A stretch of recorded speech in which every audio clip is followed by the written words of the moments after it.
buenas tardes a todos y a todas. Daros las gracias por la asistencia a la conferencia que el profesor don Andrés nos va a dedicar con ella, estoy seguro. Y a Antonio, que es el que lo va a presentar, que dice que lo hemos puesto en un compromiso, pero bueno, Antonio tiene muchas tablas y sabrá estar a la altura. Así que le quiero dar las gracias al Ayuntamiento de Jerez, en este caso a la delegada de urbanismo que está aquí con nosotros, Belén. Siempre nos tiende la mano a utilizar su localidad, y así que hay que estar agradecido. Nada más, no me entretengo más, sino dejo la palabra a Antonio, que es el que tiene que presentar al profesor. Bueno, buenas tardes. ¿Se escucha bien? Me han dicho que tiene el volumen un poco bajo. ¿Se escucha bien? Vale. Bueno, como ha dicho el hermano mayor, me toca presentar el tercer y último acto del proyecto de formación Vía Cristi, que organiza nuestra hermandad en su tercera edición, correspondiente al presente curso 2024-2025. En primer lugar, como han podido comprobar, he dicho nuestra hermandad, sin ser miembro de ella. Me siento uno más de la familia de la Hermandad de la Viga, por lo que, si ustedes me lo permiten, deseo agradecer en primer lugar a la Junta de Gobierno que me haya abierto sus puertas y su corazón, que para mí es muy importante, para estar hoy aquí en la tarea de presentar a una persona que en realidad se presenta por sí solo, conocido en el mundo del arte, de la historia del arte, de la universidad y de las cofradías, no solo en el ámbito académico, sino por sus múltiples colaboraciones en medios audiovisuales, en este caso que nos ocupa, programas de índole cofrade, donde aparece de forma asidua para asesorar u opinar sobre la diversa temática que engloba la Semana Santa, sus hermandades y sus cofradías.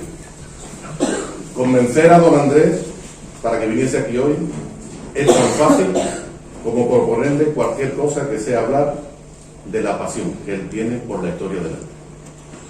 Una persona que vive, trabaja, sueña con esta pasión es muy fácil convencer, por lo que tan solo tuve que llamarle, sentarme un ratito con él y proponerle para que me dijera, por supuesto, cuenta conmigo. Convencer a don Andrés para que viniese hoy, tal como digo, es muy fácil. En lo personal, es verbo fácil, lo veréis, la didáctica que tiene hablando.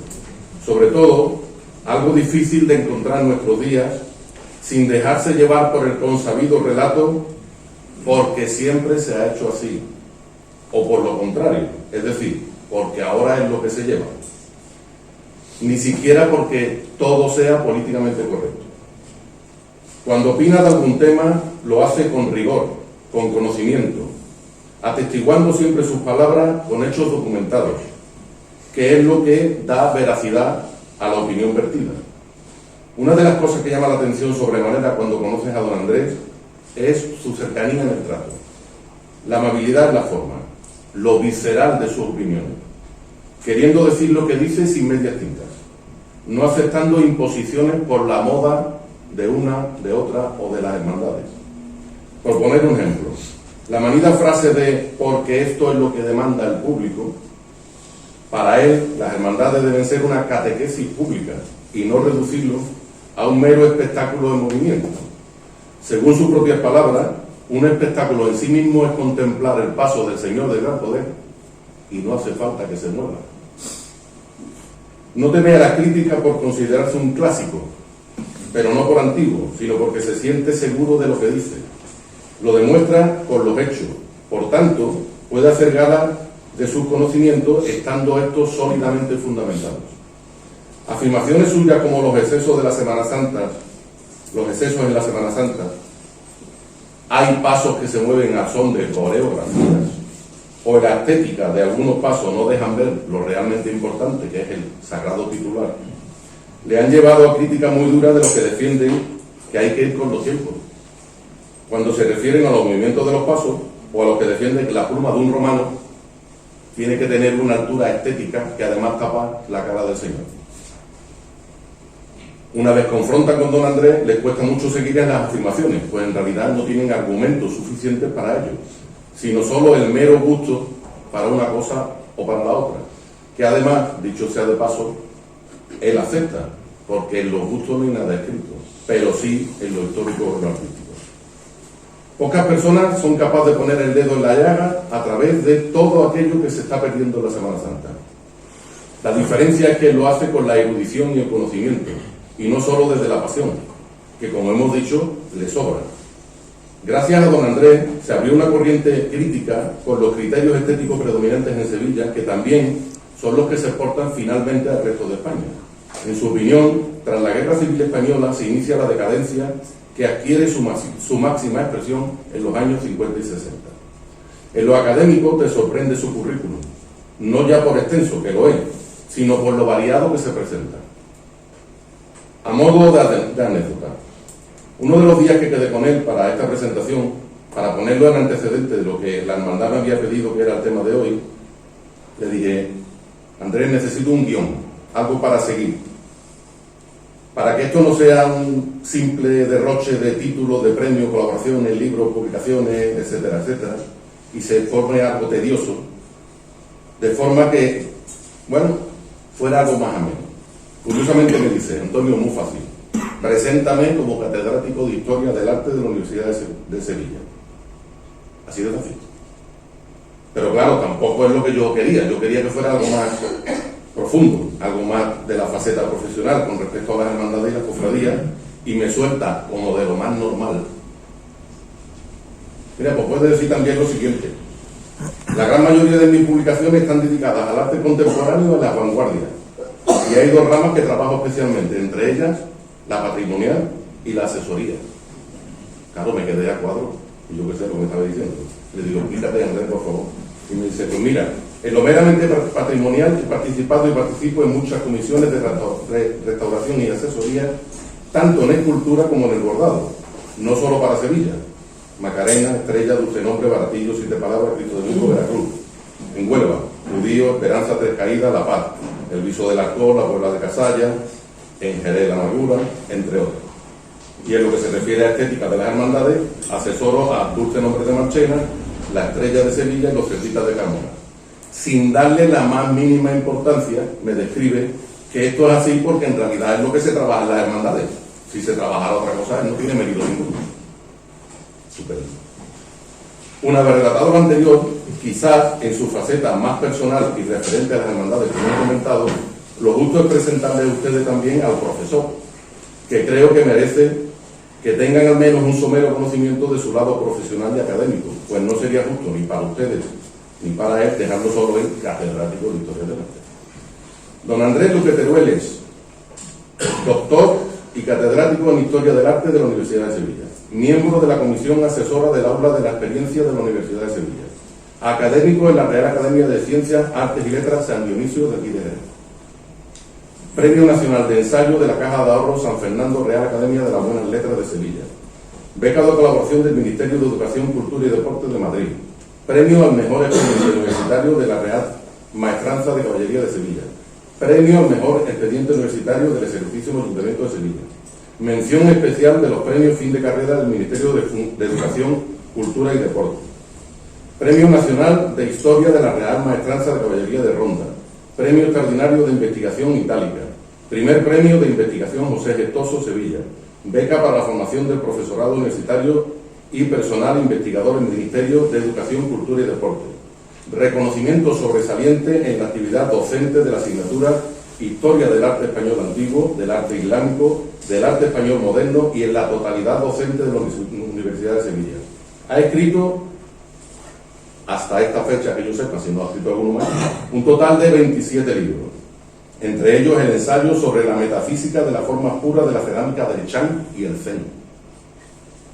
Igualmente ha colaborado científicamente en 151 libros, 200 publicaciones en revistas y dirigido o codirigido 6 tesis, entre otras la escultura sevillana desde la segunda mitad del siglo XX y siglo XXI o el simbolismo de la iconografía de la Semana Santa de Sevilla, un acercamiento histórico-artístico, bíblico, teológico y litúrgico. En lo que se refiere a las líneas de investigación, trabaja sobre todo el arte moderno y contemporáneo, vanguardias artísticas, cine y fotografía, obteniendo resultados muy destacables, que cito unos ejemplos. Picasso documentó sobre la ascendencia del arte egipcio en el personaje central de la señorita de Aviñón, la afirmación del cinematógrafo como un medio expresivo de la vanguardia parisina, y la vigencia de la vanguardia en la pintura sevillana. Por si todo esto fuera poco, estaba aburrido en el 2023, lo hicieron alcaide del Alcázar de Sevilla. Como estamos en familia, y con el permiso de él, dejó los estudios y entró a la universidad cuando tenía 29 años, siendo, como he dicho antes, el mejor expediente académico. Hoy nos va a desarrollar el tema que nos ocupa en la búsqueda de Dios a través de la madera, y es posible que tenga una sorpresita para los hermanos de la Hermandad de la Vida. Ahí lo dejo. Acomódense en sus asientos, relájense, para vivir, sentir y disfrutar del conocimiento, facilidad de palabra y sobre todo de la conexión que tendrán con él, por la didáctica y la pasión que transmite. Sin más, termino esta presentación con una frase que él deja como un deseo científico: dedicar mi vida a la investigación y a la transmisión del conocimiento. Con todos ustedes, don Andrés Luque Teruel.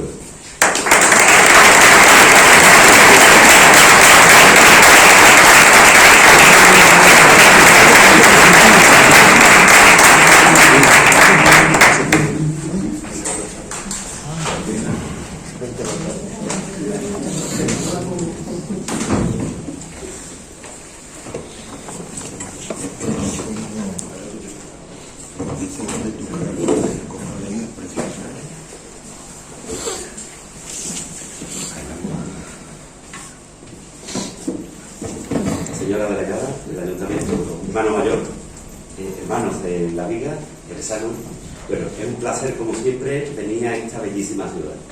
La verdad es que lo hago muchas veces. Tengo aquí muchos amigos, me invitan de hermandades y, sobre todo, evidentemente, como ya he comentado antes, soy miembro de la Academia San Dionisio, con lo cual me siento muy, muy unido a Jerez. Lo he dicho en otras ocasiones, no es nuevo, ya viene de mi padre. Mi padre toreó con Rafael de Paula muchos años y fue apoderado de Rafael de Paula y después apoderado de Luis y de Antonio Domé. Es decir, la relación con Jerez de mi casa es enorme, y va mucho más allá de las cofradías, con lo cual yo vengo aquí, lo digo abiertamente, como a mi casa, muy, muy a gusto. Antes de empezar a hablar, me gustaría precisar una cosa. Dejé los estudios, ¿sí? ¿Verdad? Nosotros teníamos que hacer la mili. Los chicos, las chicas jóvenes de hoy día no saben lo que es eso, pero la mili te quitaba 2 años académicos, porque eran 15 meses, y 15 meses se lleva 2 cursos, y el fútbol, pues bueno, un retraso de 7 o 8 años, con lo cual llegué a la universidad un poquito más tarde, sí, pero yo tenía muy claro que me gustaba la historia del arte desde el principio, tenía muy claro que iba a estudiar. De hecho, cuando yo llegué a la facultad, llevaba más de 10 años estudiando historia del arte, leyendo los libros de los especialistas, interesándome por aquellos temas y periodos que me gustaban. Es decir, llegué con una cierta, vamos a decirlo así, con una cierta formación, lo cual me facilitó mucho las cosas, claro, evidentemente. Bueno, pasión por el arte. Una pasión por el arte que va a desechar siempre, siempre la subjetividad del gusto. Mi gusto no es mejor que el de nadie, ni el de una persona que el de otro. Cada uno tiene su gusto, pero la historia no se hace con el gusto, la historia no se hace con los deseos, la historia no se hace a lo que a mí me gustaría que fuera. Recuerden ustedes todos los Cristos de Martínez Montañés. Cuando ya no puede ser de Martínez Montañés, todo a Pedro Roldán o a Francisco de Campo. Y digo ustedes, no, la historia no se hace así. La historia se hace con datos objetivos. Y después, sí es evidente que hay otro tipo de datos que permiten interpretaciones, pero la interpretación hay que fundamentarla. Y para fundamentarla hay que tener en cuenta todos los pros y todos los contras de lo que hayan dicho los especialistas sobre ese tema, puesto que si no estamos manipulando al lector. Digo esto porque vamos a hablar ahora de 2 imágenes, de las que se ha hablado mucho, sobre las que se han dicho muchísimas opiniones. Evidentemente cualquiera puede opinar, pero como es lógico, no podemos mezclar una opinión de una persona que con todo su cariño quiere ver de una manera con la opinión de un experto que maneja unos datos objetivos y que nos permite, pues, conocer la identidad de la obra. Igualmente, no tenemos que tener miedo a decir no sé. Yo voy a decir no sé. Un historiador no tiene la obligación de saberlo todo. Lo que tiene la obligación es de tener un método que le permita precisar informaciones objetivas y decir no sé o no lo sé. Bueno, dicho esto, debemos hacer una pequeña introducción. Vamos a hablar, como es lógico, de las dos hermandades, de las dos imágenes de la Hermandad de la Viga de Jerez. Lo primero que tenemos que tener en cuenta es que el Reino de Sevilla se conquista a partir de 1248, como ustedes saben, y va a ser cuestión de varias décadas que se vaya ocupando. Jerez se llama de la frontera por algo, porque va a quedar en una situación límite con los reinos andalusíes que siguen vigentes después de la conquista y de la constitución cristiana del Reino de Sevilla. Esto no es que nos estemos remontando demasiado, es que esto va a dejar una característica fundamental que va a afectar a las hermandades, que es la siguiente. En Sevilla, desde 1248 hasta muy avanzado el siglo XV, se reza sin imágenes. Cuando digo Sevilla no estoy hablando de la capital, estoy hablando del antiguo Reino de Sevilla. Se reza sin imágenes. ¿Por qué? Porque llevábamos 6 siglos rezando sin imágenes. Y porque el Dios andalusí, el Dios musulmán y el Dios cristiano es el mismo. Por lo tanto, como nos dirigíamos a Dios sin imágenes, no las necesitamos. Me diréis alguno, pero en Sevilla hay imágenes medievales. Sí, claro, las que traen los castellanos. La Virgen de los Reyes, la Virgen de la Batalla, la Virgen de Balbi, las traen los caballeros del norte, que sí rezaban con imágenes, pero los andalusíes no.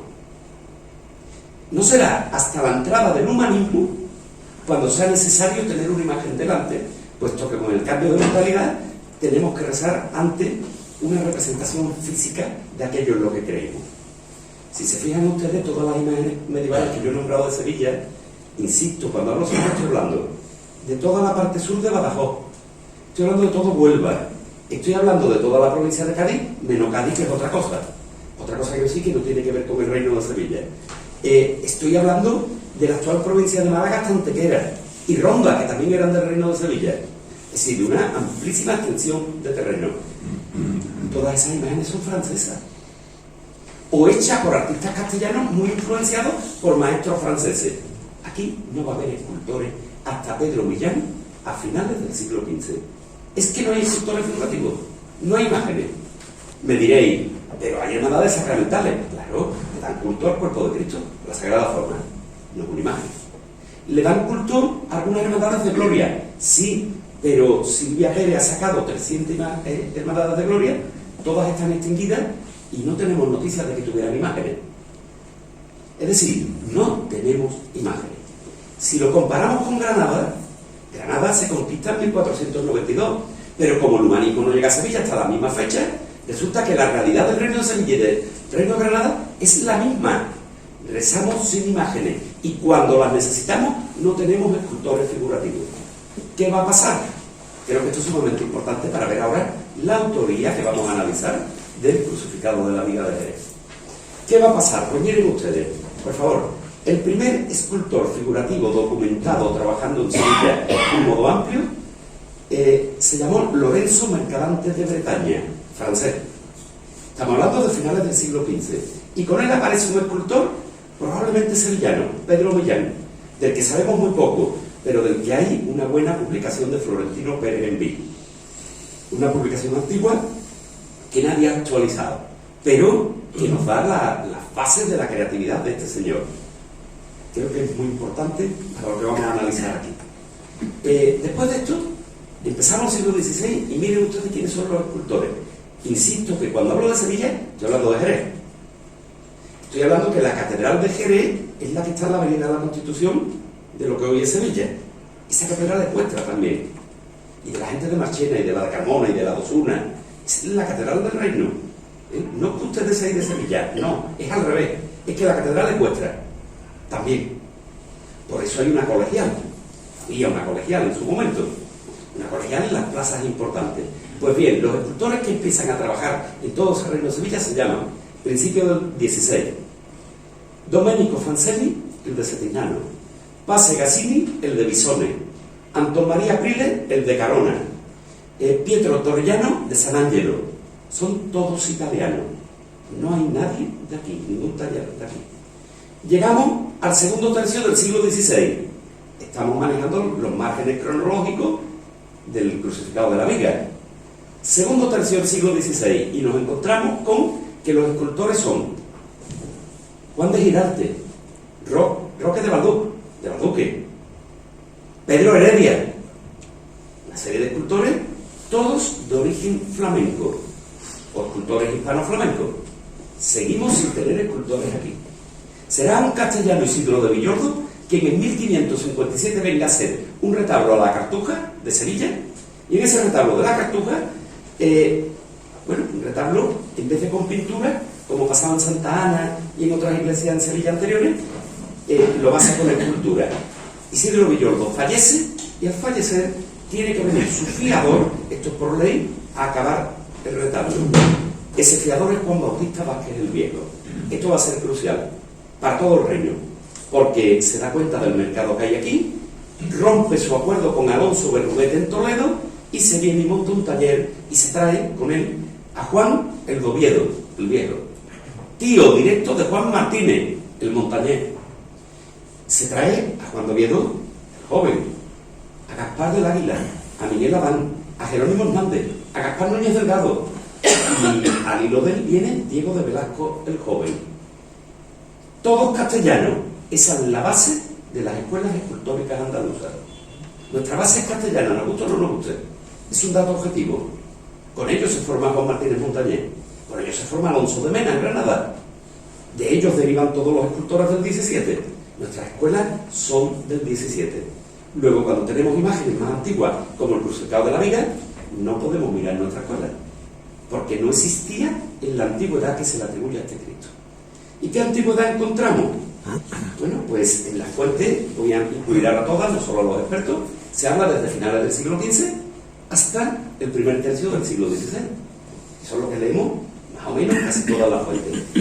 Ahora vamos a empezar a analizarlo sin tener en cuenta al autor que vamos a dar aquí porque es conocido, ya lo han sacado otros investigadores. Esto no es nuevo, el autor se conoce desde hace tiempo. Pero vamos a analizarlo sin tenerlo en cuenta, como si fuera anónima primero.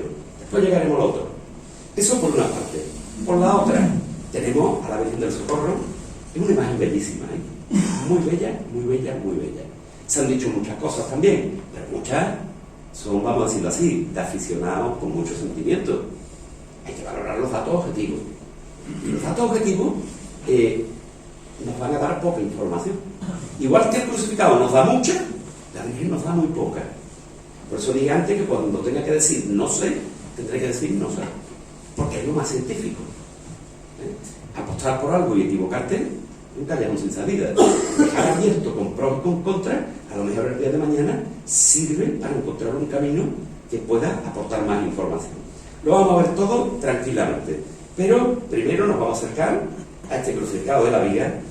Bueno, me parece una cosa excepcional. Es una escultura de primerísimo nivel. Yo me imagino que, como son ustedes de la hermandad que se llama así, todos saben que es una viga de imaginería, ¿verdad? ¿Sí? ¿Han visto alguna vez alguna apuesta? En su sitio original.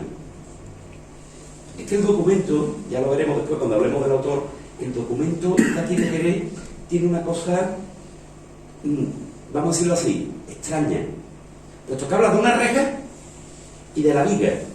Y normalmente las vigas se ponían antes de que se hicieran las rejas. Claro, eso no. Cuando digo extraña, quiero decir de un momento muy puntual que nos da cronología. Porque ¿cuándo pueden haber dos elementos distintos conviviendo? Pues cuando se están usando los dos.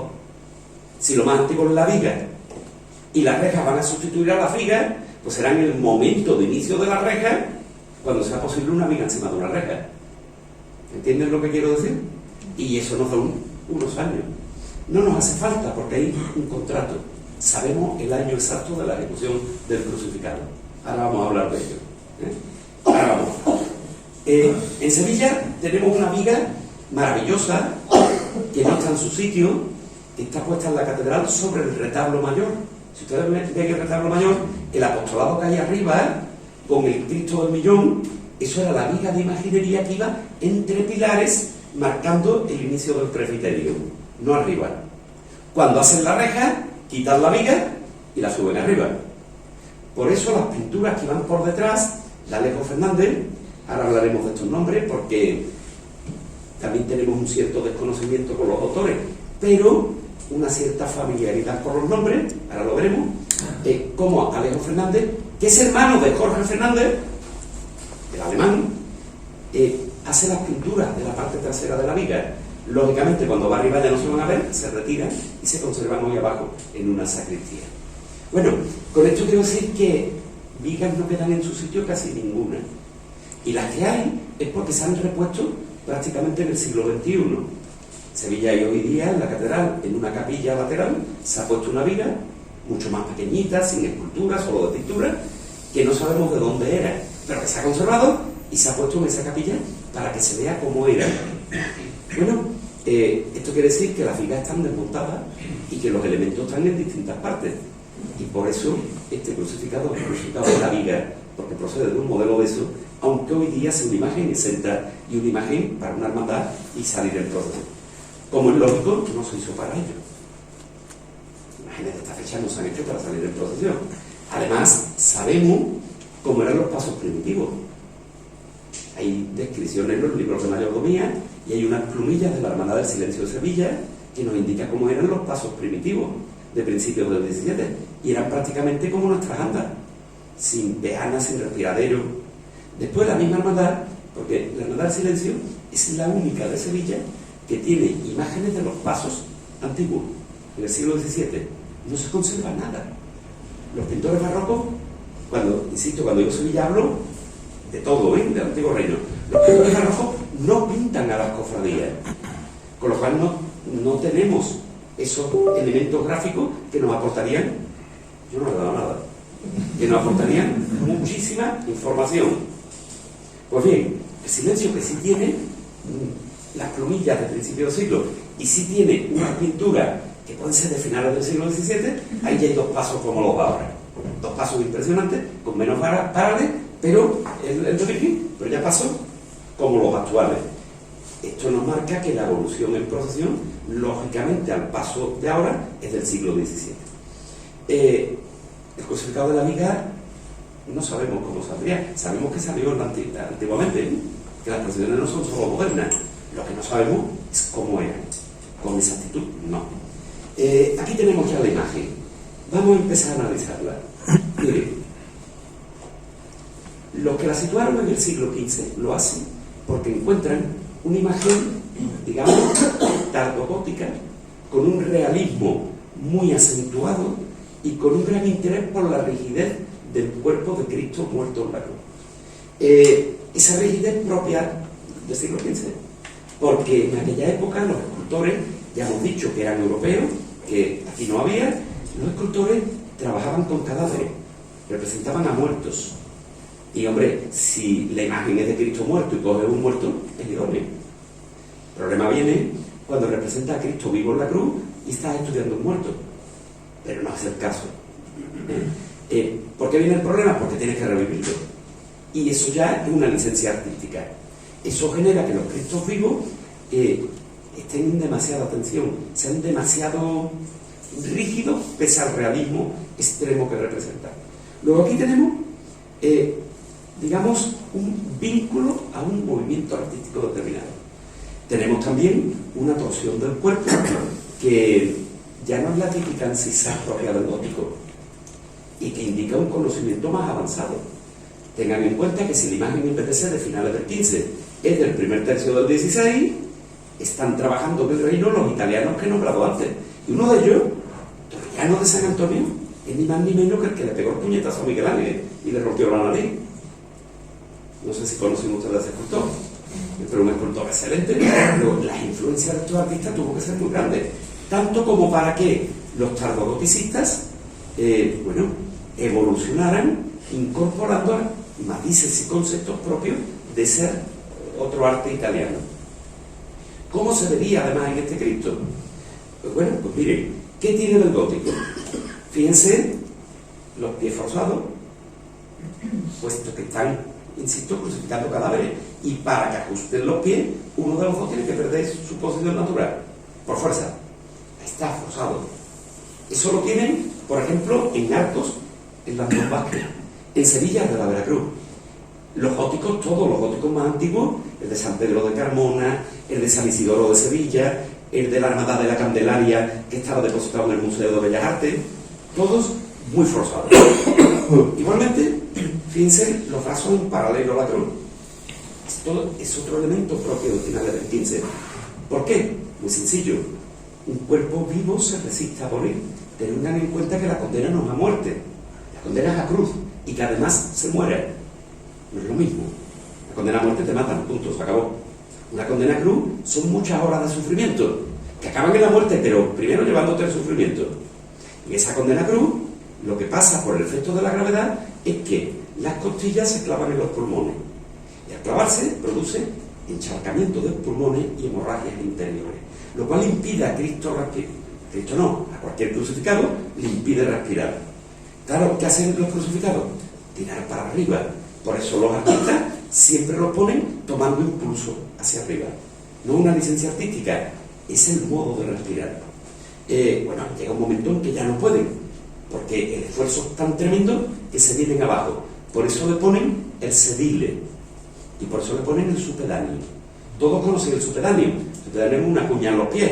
Si puede apoyar en los pies, con los pies tira para arriba. El sedile es una especie de cuerno que se le ponía entre las piernas para que cuando ya no pudiera tirar con los pies, se quedara sentado. Y sentado, tirara para arriba. Bueno, lo que estoy contando es un padecimiento extremo. Extremo el que tuvo que sufrir Cristo. Pues bien, cuando muere, ¿qué es lo que pasa? Lo primero que hacen es quitarle el sedile para que se desplome y comprobar que está muerto. Claro, al caerse el cuerpo, porque ya no ofrece resistencia, ¿qué sucede? Que las rodillas funcionan como bisagra y se doblan. Por lo tanto, las caderas se separan, como está representando Juan Manuel Miñarro, por ejemplo, el crucificado La Buena Muerte de Córdoba. Esa es la postura original de un crucificado. Y por lo tanto, los hombros se pegan a la cruz. Pero Cristo cae.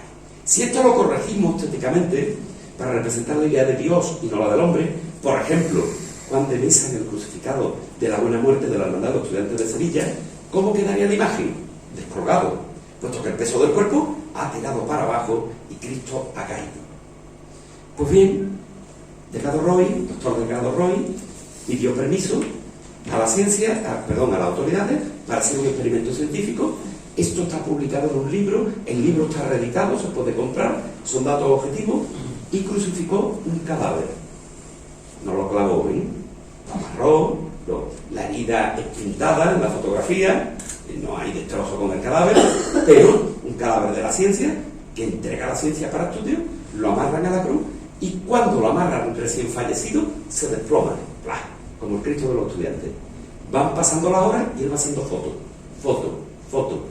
Al cabo de 9-10 horas, aquel Cristo que estaba con los brazos en V caído, está con los brazos en paralelo a la cruz, como el crucificado de la viga de Jerez. ¿Qué ha pasado? Que se ha deshidratado. Al deshidratarse, pierde masa muscular. Al perder masa muscular, hay 3 elementos del cuerpo que se ven más grandes, porque no tienen masa muscular, que son las manos, los pies y la cabeza. Claro, si al cuerpo de cualquiera de nosotros le quitamos masa muscular del torso y de las piernas, pasamos a tener pies grandes, manos grandes, cabeza grande. Y además se acartona, el cuerpo sin deshidratado, se acartona, se endurece, parecía una escultura, y era un cadáver real. Insisto que está en la foto, que lo podéis consultar, que lo podéis ver, ¿eh? Pues eso es lo que tenemos aquí en el Cristo, en el crucificado de la viga. Está estudiando un cadáver que lleva horas en la cruz y que se ha quedado con los brazos en paralelo. Es un Cristo muy muerto. Si hacemos un santo entierro grande, iría Cristo de la aspiración, Buena Muerte de los Estudiantes que cae, crucificado de la viga después. ¿Se dan cuenta? Un proceso completo. Bueno, todo esto ciertamente nos lleva al siglo XV. Pero si he dicho que no hay escuelas en Sevilla, que no tenemos escultores en Jerez menos, que está en la frontera, lógicamente la cultura andalusí va a pervivir mucho tiempo. Tengan en cuenta las torres que se hacen islámicas. Las torres de las iglesias de Sevilla que parecen alminares son todas torres cristianas, no hay ninguna islámica. Las irán así, ¿eh? son todas cristianas. Lo sabemos por los elementos estructurales internos, que son góticos, que son cristianos. Luego, ¿qué quiere decir esto? Quiere decir que han pasado 100, 200, 300 años y seguimos con la mentalidad andalusí. ¿O por qué creen ustedes que Alfonso X Sabio tuvo que hacer la escuela de traductores? Pues porque había gente que hablaba de un modo, gente de otro, y no nos entendíamos. Es decir, son hechos más que probados, ¿no? Que una complejidad cultural tremenda. Además, no olviden otra cosa, por favor, importante, y tiene que ver con esto. Porque tiene que ver con la inexistencia de escultores. Que es que, lo que voy a decir es polémico, pero es que es real. Que es que no hay reconquista. Y por favor, no lo politicen, que yo no voy por ahí. No hay reconquista porque a nosotros nos conquista el rey Fernando III de Castilla. No nos conquista un rey de Oviedo. Rey Fernando III. Y el reino de Castilla se funda en 1043, mientras que el reino de Sevilla se fundó en 1023. Es decir, que el reino de Sevilla es más antiguo que el reino de Castilla. Como es más antiguo, no hemos podido ser antes de ellos. No puede haber reconquista, sino conquista. Los que todavía dicen, bueno, pero es que los visigodos... Pero miren ustedes, nosotros que tenemos que ver con Oviedo. En ninguna época. Nada, absolutamente nada. Además, el rey Fernando III entra en Sevilla con el rey de Granada, musulmán, y con el rey de Niebla, musulmán. Al rey de Niebla le entregan las atarazanas de Sevilla y al rey de Granada le entregan el aljarafe. Por eso los nobles sevillanos se van al aljarafe. También gente de Jerez, ¿eh? ¿Quiénes? Los que manejaban la economía andalusí. ¿Por qué? Porque desde el aljarafe sigue vigente la ley andalusí, mientras que el foro de Castilla ha entrado en Sevilla y después entrará en Jerez. Entonces a estos señores no les conviene ajustarse a las normas del foro de Castilla, del foro de Castilla. Es así de claro. Luego, por favor, estamos hablando de una sociedad complejísima en que no se trata de una ocurrencia de hacer una imagen, de crear un... No. Tenemos restos andalusíes en Sevilla del siglo XVII. El profesor Emilio González Ferrín ha sacado una carta del obispo a un párroco diciéndole, por favor, tienes que impartir la misa del domingo en árabe. Y tenemos una respuesta.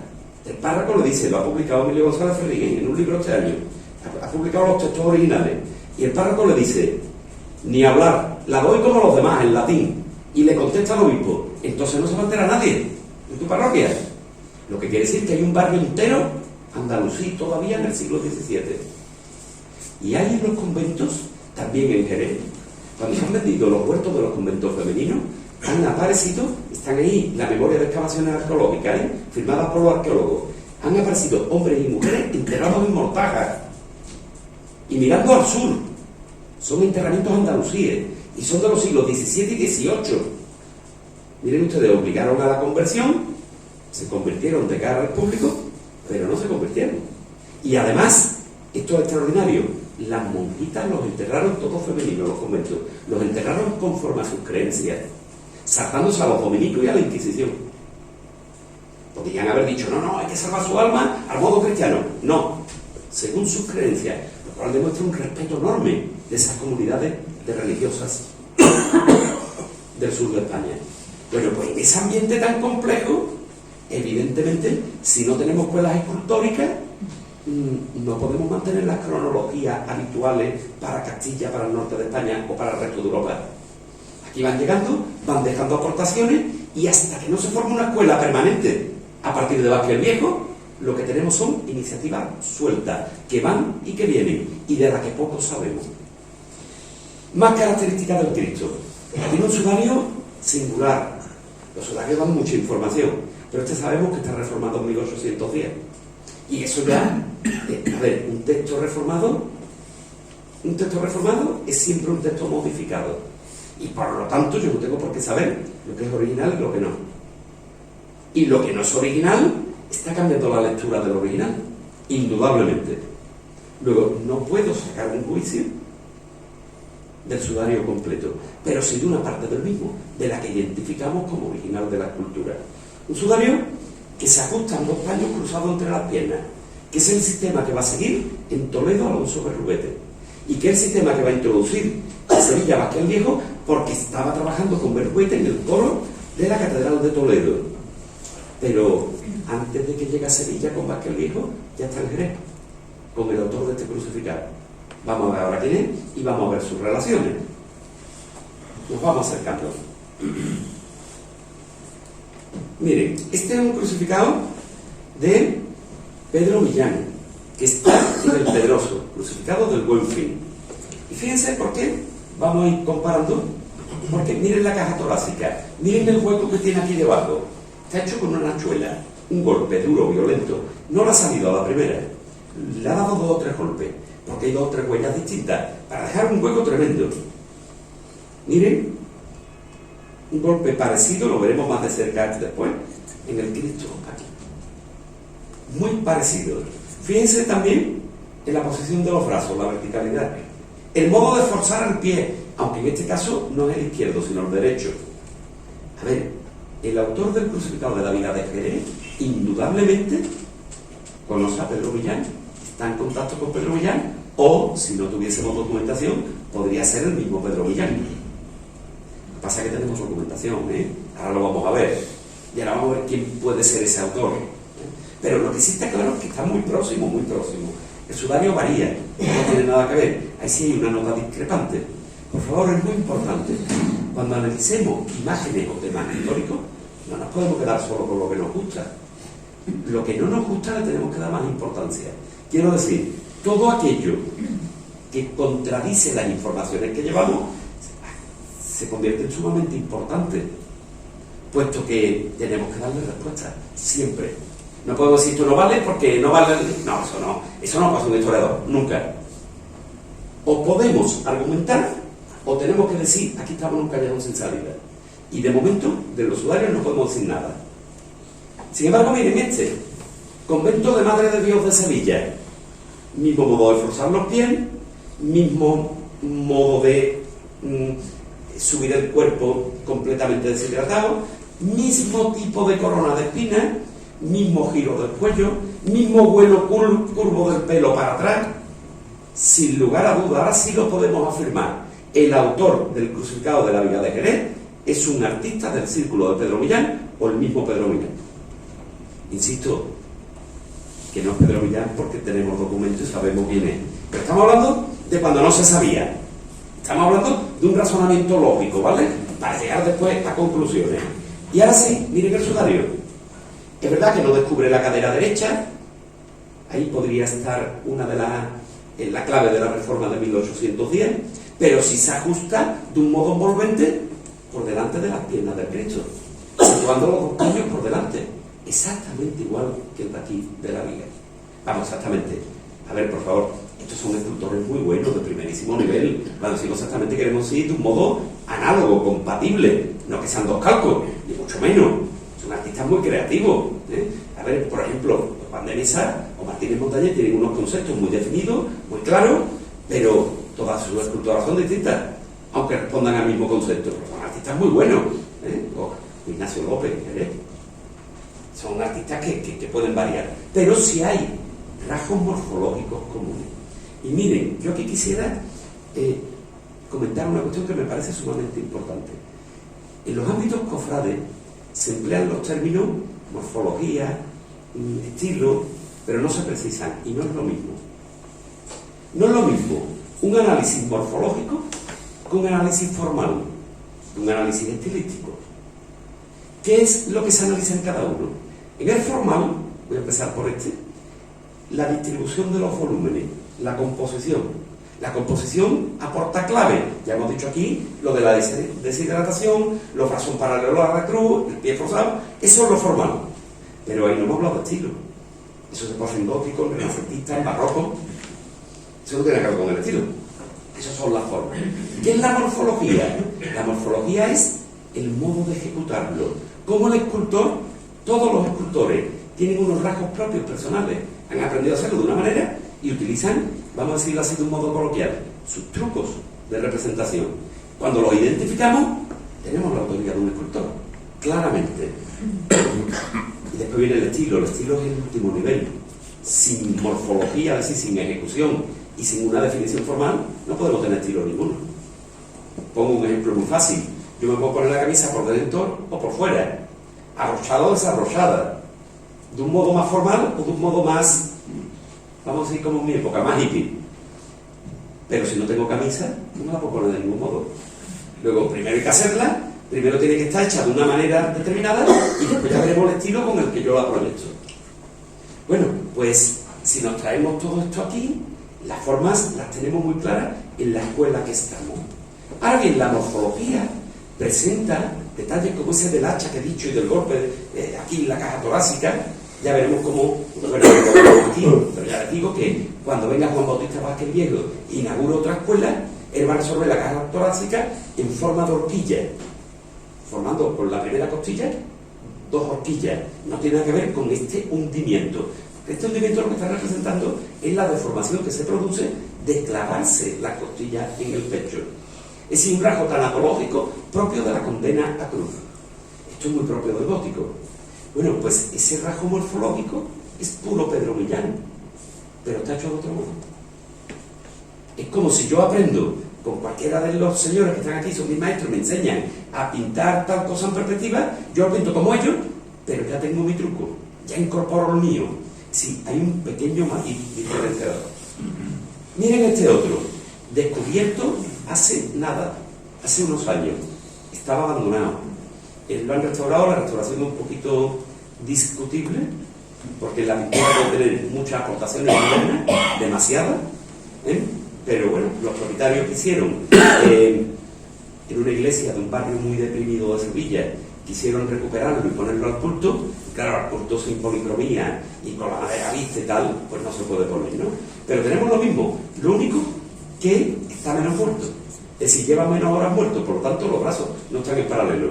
Pero seguimos teniendo la misma relación de las piernas, la misma relación de las rodillas, seguimos teniendo no un sudario envolvente, aquí no, pero sí entra entre las piernas, dejando ver, trazosar la anatomía de ambas, con lo cual es un efecto parecido a lo anterior. Y sobre todo, los mismos golpes en la caja torácica, que queda claramente destacada de un modo incluso tosco, pero un tosco queriendo. No es un defecto, es para acentuar el deterioro, lo que mata a Cristo, ¿vale? Bueno, fíjense el pelo, la vuelta del pelo hacia detrás, exactamente igual que vemos en el Cristo de la Viga de Jerez. Tenemos que pasar por medio por esta imagen de Carmona. Es la misma imagen, 3 fotos de la misma imagen. El crucificado de la amargura de Jorge Fernández, el alemán. Bueno, no hay que decir que no se llamaba Fernández, es que el apellido apenas tiene una consonante, una vocal, perdón, muchas consonantes y no somos capaces de pronunciarlo. Entonces, como pasó con el futbolista que es del Betis, con Hasibelli, que no sabían pronunciar, pues lo llamaban Pepe. Pues, esto lo mismo. Fernández. Y todo el mundo, pero en realidad era un alemán de nombre raro. Pues bien, Jorge Fernández era alemán, fíjense bien, porque este viene del norte de Europa. Sin embargo, va a aceptar la influencia directa de Pedro Millán. Fíjense la posición del Cristo, lo que hemos hablado de los pies, el desnivel en la rodilla producido por el modo de forzar el pie. Fíjense en los brazos en paralelo al madero, el modo de girar la cabeza, el cuello, la vuelta del pelo. Jorge Fernández es un escultor de primer nivel en su época, pero acepta. ¿Y por qué lo acepta? Pues muy probablemente porque ese modelo que va a llegar al crucificado de la Viga de Jerez es un modelo apreciado, reconocido en el antiguo reino de Sevilla. Y miren, esto es muy importante, por favor, porque Cristo tiene que ser siempre el mismo. No se entiende en el arte contemporáneo, cada uno hace a Cristo como quiere. Y nos encontramos con Cristos que incluso responden a estéticas del siglo XXI. Por si alguien no sabe de lo que hablo, si ustedes cogen, publicado por la Universidad de Málaga, por Antonio Fernández Parada, Imaginería 2.0, hablando de imaginería del siglo XXI, habla de movimiento neobarroco gay. Porque hay escultores que están llevando las características de su modo de vida a la representación de Cristo. Y es una realidad actual. Estudiado en el libro de la Universidad de Sevilla. Bueno, esto os gustará o no gustará, pero está pasando. Y para mí no es ni bueno ni malo. Pero sí es significativo de cómo en el siglo XX y XXI Cristo no tiene que ser siempre el mismo, sino que cada artista representa el que quiere. Pero antiguamente no. Antiguamente tenían unos puntos en común.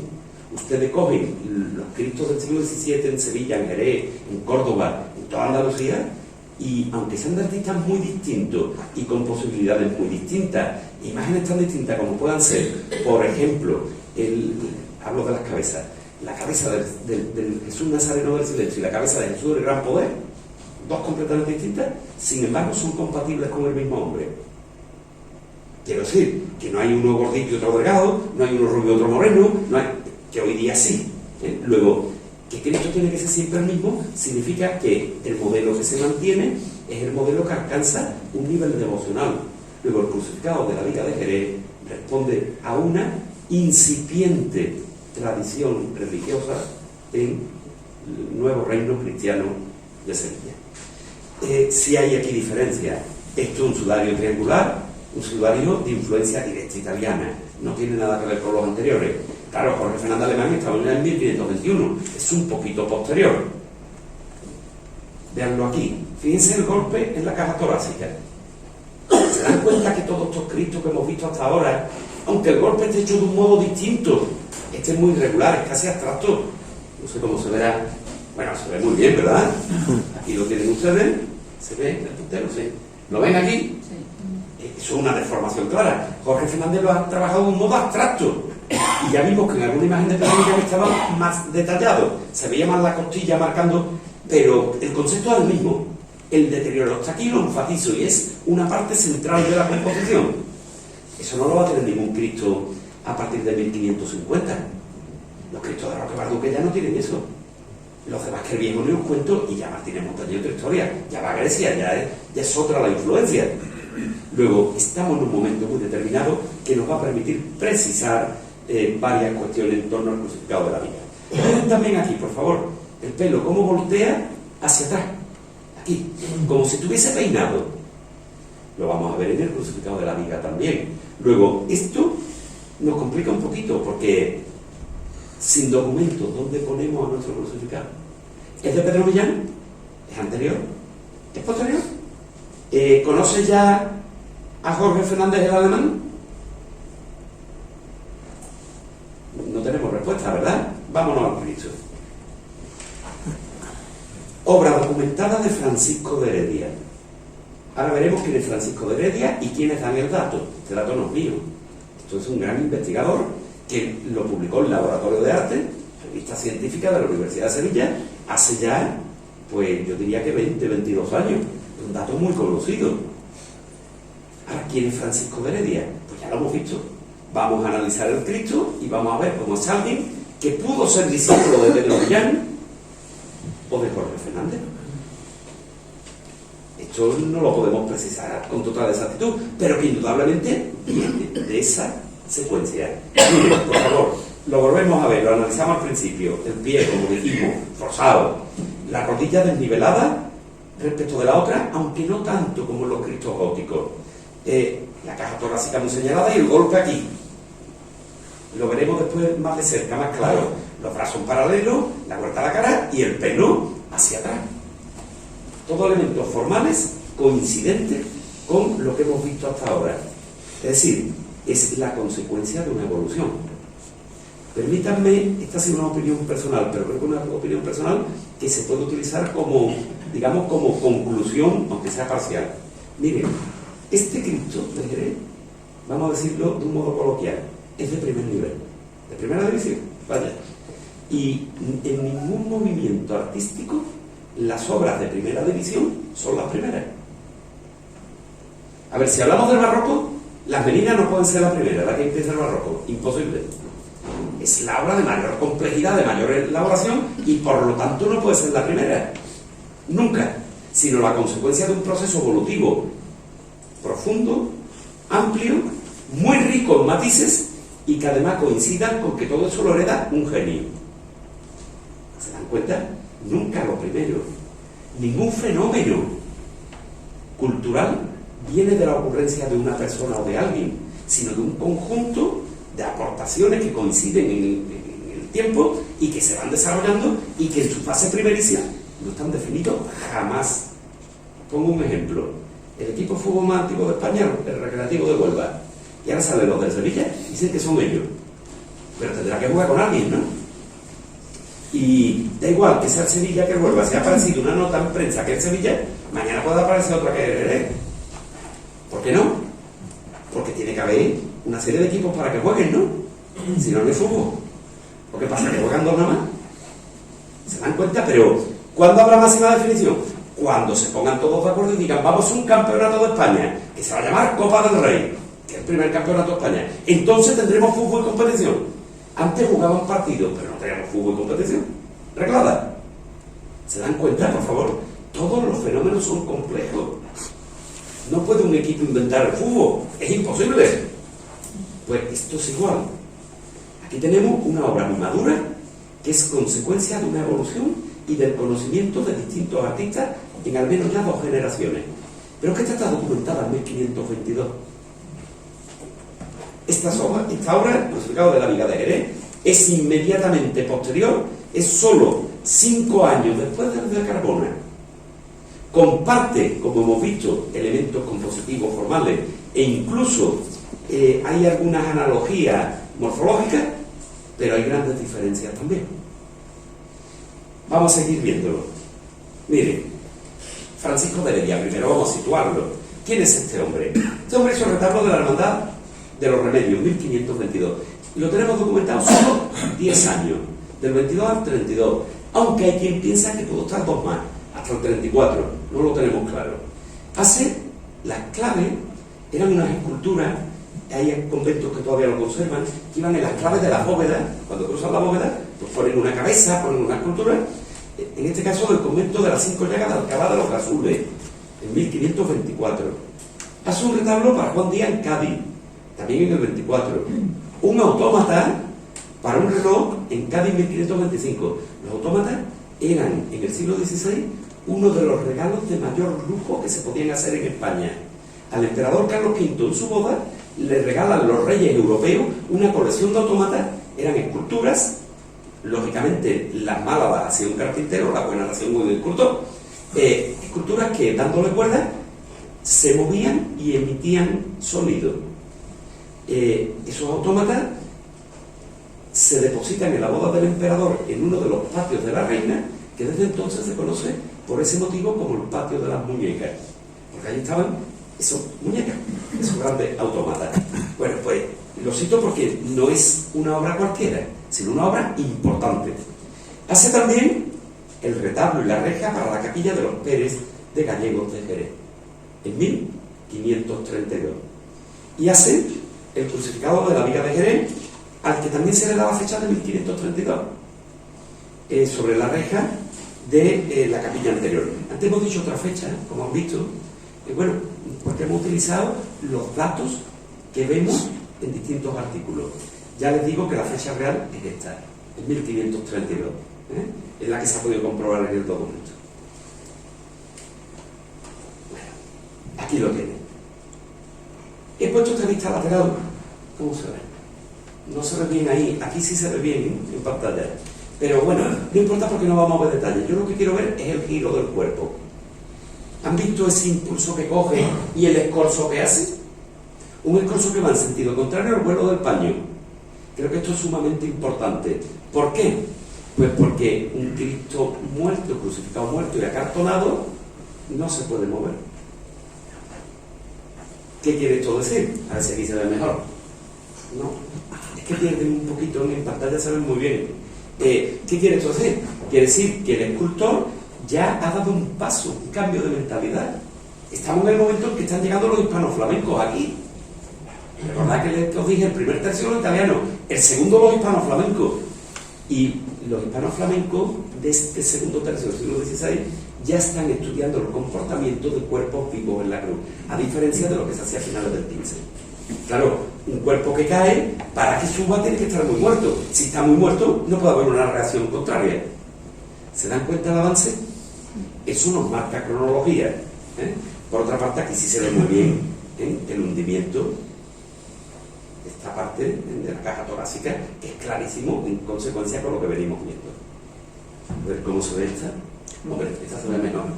Se ve bastante mejor. Bueno, podemos ver muy bien, como hemos dicho, ese golpe aquí, pero en esta no se ve bien el giro del cuerpo. que si veíamos en la otra. Y sí se ve muy bien el pelo volteado hacia atrás, como hemos visto en los anteriores. Pero un pelo mucho más abultado. Y un pelo que además tiene una caída, la melena aquí, mucho más abultada también. Es decir, se van trabajando elementos plásticos complementarios. Miren, ¿creen ustedes que es importante el pelo en una escultura? ¿Como elemento plástico? Bueno, si yo le enseño a ustedes una foto mía con pelo, ya me dirán si es importante o no. Claro que lo es. Mucho, evidentemente. El pelo va a aportar mucha información. Ustedes saben que nosotros conocemos la cronología de las esculturas de los retratos romanos por los peinados, porque en cada época había un peinado distinto y por ahí sacamos la fecha, tanto para hombres como para mujeres. Pelo sumamente importante. Este pelo, sin lugar a dudas, nos está confirmando que la imagen corresponde a la cronología de Francisco de Heredia de 1532 y no del siglo XV. Y por favor, otra cosa importante, una imagen no es mejor por tener 30 años más o 30 años menos. La imagen es buena porque está hecha muy buena. En Sevilla hay dolorosas modernas del siglo XX que son excepcionales. Y miren lo que les voy a decir. Algunas pueden ser mejores que incluso las famosísimas del 17.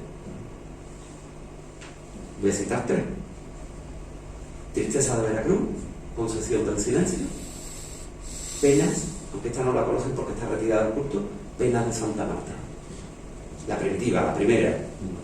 Son 3 imágenes que ya quisieran los barrocos haberla hecho. Y luego, la antigüedad, no tenemos que querer defender 30 años más, 40 años más, para pensar que somos mejores, como tampoco tenemos que defender la imagen más sucia para que tenga más carácter. Una imagen sucia es una imagen con porquería encima, una imagen de más calidad. Tengamos esto muy presente, ¿eh? Bueno, pues aquí tenemos datos suficientes para, digamos, confirmar la cronología. Ahora, la gran pregunta, y ese documento que tenemos, sabemos que Cristo viene de la viga, por eso se llama de la viga, indudablemente. ¿Esta imagen corresponde a ese documento? ¿La han podido cambiar? ¿Puede no ser la original? Esas son dudas que podemos hacernos, que podríamos plantear, claro, evidentemente. En mi opinión, sí es original, es lo original. ¿Por qué es lo original? Pues porque estamos viendo la evolución de la forma que viene de una escuela, que viene por 3 generaciones y que son pasos lógicos. Miren ustedes, cuando analizamos el origen del cubismo y dicen todas las fuentes que estuvieron en el taller que el cubismo lo inventa Picasso, y dicen los franceses que Picasso con Braque, y cogemos la obra de uno y de otro, vemos como Picasso va evolucionando del realismo al cubismo y se ve paso por paso, mientras que Braque, el día anterior a la primera obra cubista, está pintando en fauvista. No hay evolución. Luego el cubismo lo inventa Picasso solo, clarísimamente.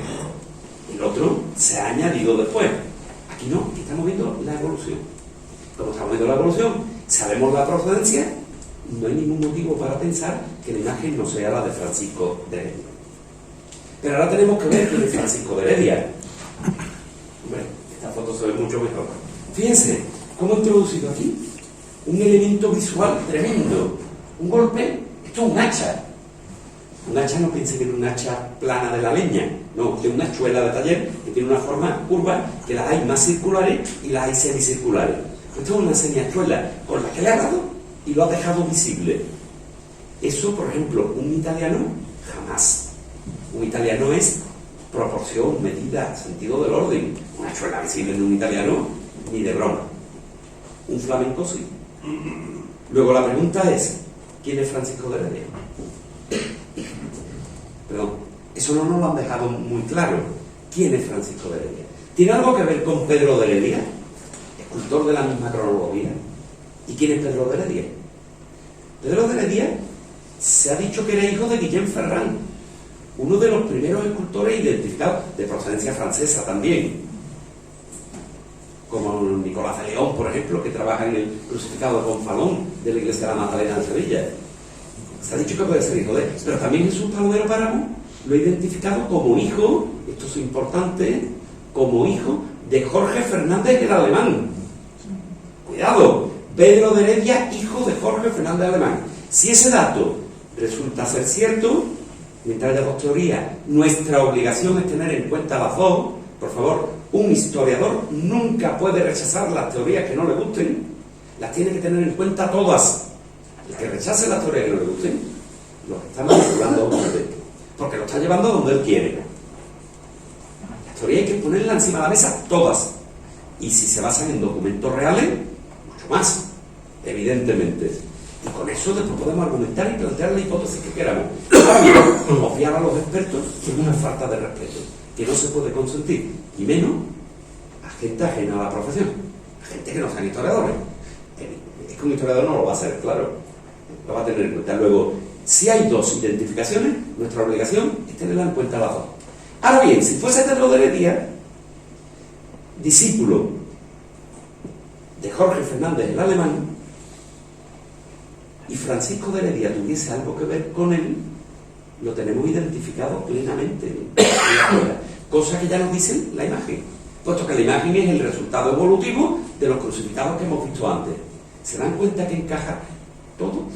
A nivel de hipótesis, ¿eh? Lo de, no la autoría firme, segura, pero a nivel de hipótesis, la filiación con Jorge Fernández el Alemán, que a su vez ya hemos visto que conoce a Pedro Millán, o al menos lo respeta porque ha adoptado su modelo iconográfico y su evolución formal.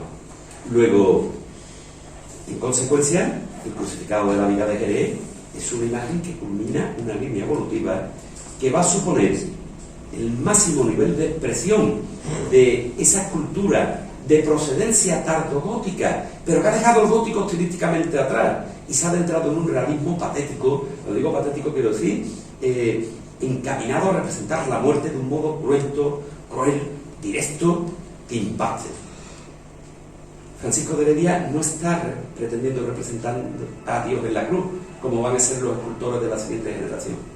No está representando al hombre que ha sufrido muchísimo en la condena cruz y que ha muerto por todos nosotros para la redención de los pecados. Bueno, creo que es simplemente sublime. Cierto que cuando lo enfocamos de cerca hay elementos muy goticistas, claro. Se ven en la expresión, se ven en las cejas amplias, se ven en los ojos hundidos, pero es que, insisto, en la evolución de una escuela se mantienen rasgos desde los inicios de la misma, y aquí estamos en la culminación de ella. Luego, pueden ustedes abiertamente decir que la obra, insisto, de Francisco de Heredia, porque Manuel Romero Bejarano, en ese artículo, Francisco de Heredia, maestro entallador, y la autoría del Cristo de la Viga de la Catedral de Sevilla, de la Catedral de San Salvador de Jerez de la Frontera, publicado en Sevilla, el artículo Laboratorio de Arte, número 16, en 2003, dio los documentos, los analizó e identificó la imagen de un modo claro y rotundo. Luego, nuestra enhorabuena al investigador, por supuesto, y después hay que citar a José Luis Romero Torres, técnico de cultura de la Junta de Andalucía, que es otro gran conocedor de todo nuestro patrimonio, y que en la publicación El Cristo de la Veracruz de Sevilla, en el contexto de la cultura andaluza, analiza esta imagen, no llega a poder identificar nada del crucificado de la Veracruz de Sevilla, el estudio se ha quedado en el aire, no sabemos quién lo hizo, lo de Roque Barduque, cosas de los cofrades, que se empeñan en poner nombre por fuerza. O sea, los cofrades tienen que ser lo que ellos piensen, y esto no es así. ¿Que el Cristo puede ser de Roque Barduque? A lo mejor, en teoría, y ahí, pero también hay quien piensa que era Antón Vázquez, quien piensa que es más antiguo, quien piensa que es un poquito posterior. Entonces, hay que tenerlas en cuenta todas. Pues bien, José Luis Romero Torres estudió el Cristo de la Viga de Jerez y llegó a la conclusión de que el estudio de Manuel Romero Bejarano es simplemente perfecto en la identificación y que por lo tanto la imagen de Francisco de Heredia. Bueno, cuando acabemos, queda poco, podrán ustedes preguntar lo que crean oportuno sobre todo esto, pero creo que al empezar sin el contrato, sin el documento y sin un nombre y analizar una serie de esculturas que explican lo que va a pasar después, bueno, pues hemos anticipado la problemática que había en torno al escultor y su vínculo y su procedencia, y con lo cual todo encaja perfectamente. Miren, antes de analizar la Virgen, un ligero repaso. Otro crucificado de la Viga de Jerez, en la iglesia de San Marcos, restaurado recientemente, tiene mucha analogía con el de la Hermandad de la Viga. Yo no sé si ustedes lo habían advertido, pero la misma, el pie forzado igual, el giro de las rodillas igual, que no acaba de desnivelarse, pero que marca un punto forzado, el golpe debajo de las costillas, el giro de la cara, el pelo para atrás. Estamos hablando de una obra que está en este contexto y que yo no voy a atribuirla, porque para atribuirla hay que hacer un estudio mucho más profundo, hay que analizar muchas más cosas con más detalle y sobre todo ver la imagen de cerca. Pero, en fin, para el futuro se podría ver, sin lugar a dudas, una imagen del siglo XVI también y de una cronología parecida, aunque en mi opinión un poquito posterior al Cristo de la Hermandad de la Virgen. Veanlo aquí. Incluso el sudario cruza de un modo parecido, aunque claro, no está abierto y además tiene aquí esta caída que indica el conocimiento de la pintura italianizante que se introduce a partir de 1533. La imagen tiene que ser posterior, por fuerza posterior, pero de ese tipo, y también procede de una viga. Insisto que todas las capillas hasta el siglo XVI tenían vigas, no rejas. Aquí lo tienen de cerca, se puede ver el golpe. Es verdad que es una talla con menos precisión, una talla que técnicamente, vamos a decirlo así, no es tan perfecta, pero insisto, de un grandísimo nivel también, cuidado. Y muy bien restaurada, por cierto. Miren, no tiene nada que ver con los crucificados goticistas de la época. Este es de Nicolás de León del que hablé antes. Fíjense que los pies no están forzados, que las rodillas no tienen la relación anterior y ni siquiera tienen una lógica en función de la posición de los pies, que el pelo no voltea hacia atrás.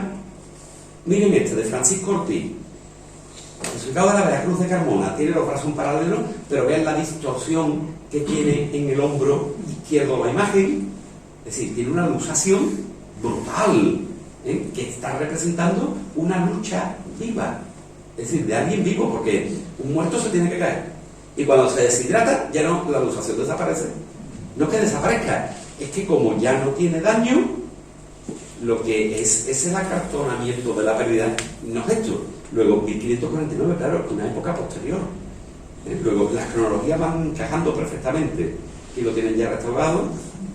Es verdad que, miren, mantiene aquí, en la deformación que veíamos en los Cristos de Jerez. O miren, este de San Pedro de Marchena, son dinámicas distintas. Es decir, las tradodoticistas que se mantienen, este de Pedro de Marchena, es un fraile franciscano que era escultor, por Pedro de Gante, y que lleva este tipo de imágenes a Hispanoamérica. Luego todos los que vienen de Hispanoamérica aquí, que son muchos, van a parecer más antiguos que el Cristo de la Vega de Jerez. Y parecen más antiguos porque hay un efecto retardatario, ya que en Hispanoamérica son, vamos a decirlo así, aficionados a los que los monjes van a enseñar y que nos van a traer imágenes mucho más deficientes que las que se hacían aquí. Por ejemplo, esta lo vamos viendo, esta San Pedro Marchena, vean cómo es mucho más convencional en los pliegues, este de la Veracruz de Huevar, fíjense que ya optan por lo esquelético de otra manera, o este de la sangre de la Hermandad del Baratillo de Sevilla, son los que conocemos como Cristos de costilla en Sevilla. Bueno, el de la Viga Jerez no es un Cristo de costilla, es otra cosa, que ya hemos visto de dónde viene. El pelo no tiene nada que ver, las irregularidades, miren los dos ojos cómo están, esa irregularidad de estos puros góticos, fíjense, gótico después de la evolución realista, aquí. Bueno, es el arte de ida y vuelta, pero claro, este arteísmo en estas imágenes ha provocado muchas confusiones, porque nos ha hecho parecer que aquellas podían ser posteriores, cuando no lo son. O miren este de Lebrijas, que está más en consonancia con el de Jerez, pero que muestra un avance cronológico mayor. O este de la Veracruz de Coria. Este es un Cristo muy singular, anónimo, que yo consideraría el siguiente paso evolutivo después de la Viga de Jerez. Pero un escultor anónimo, no sabemos quién es y no hemos encontrado más obras que podamos comparar con la CEL, con lo cual no sabemos hasta dónde puede llegar la estética que estamos analizando.